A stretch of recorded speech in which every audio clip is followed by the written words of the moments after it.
হয় তাহলে আমরা আগামী দিনে আবারও নিয়মতান্ত্রিক কর্মসূচির মাধ্যমে বৃহৎ আন্দোলন গড়ে তুলব।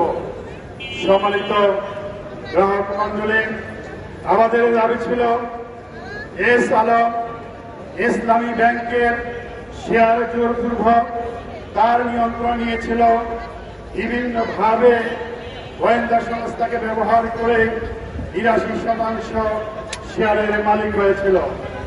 এই শেয়ারগুলো বাংলাদেশ ব্যাংক সেগুলোকে ফ্রিজ করেছিল, অবরুদ্ধ করে রাখা হয়েছে। ইসলামী ব্যাংকের পক্ষ থেকে মামলা করা হয়েছে।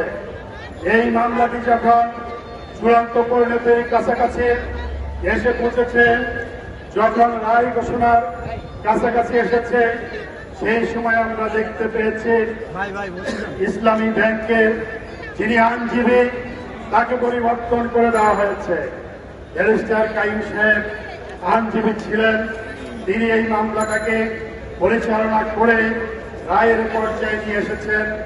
আমরা জানতে চাই, জাতি জানতে চায়, কি অপরাধের কারণে, কোন অযোগ্যতার কারণে ব্যারিস্টার কাইম সাহেবকে পরিবর্তন করা হয়েছে। যদি পরিবর্তন করা হয় তাহলে আরো সিনিয়র আইনজীবী দেওয়ার কথা, কিন্তু আমরা দেখতে পেয়েছি একজন জুনিয়র আইনজীবী দেওয়া হয়েছে। তিনি সরকার দলীয় একজন সদস্য, সরকার দলীয় একজন আইনজীবীকে নিয়োগ দেওয়া হয়েছে।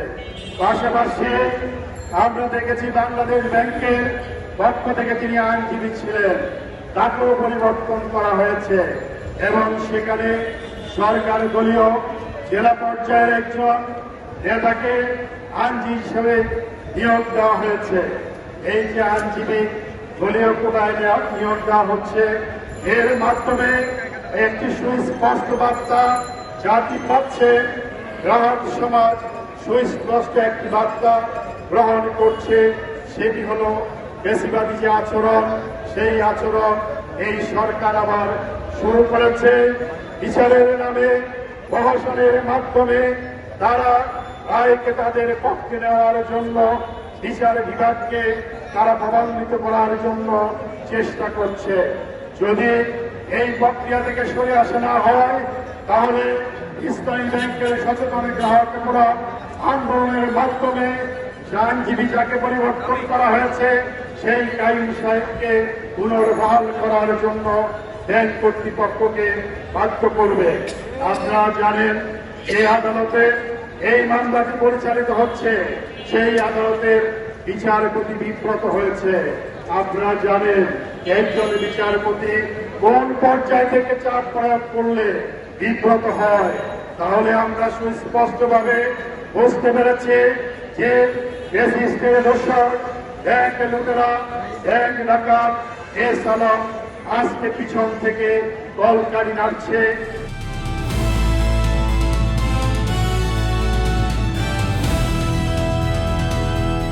দিনাজপুর টিভি, মানুষের জীবনের কথা বলে।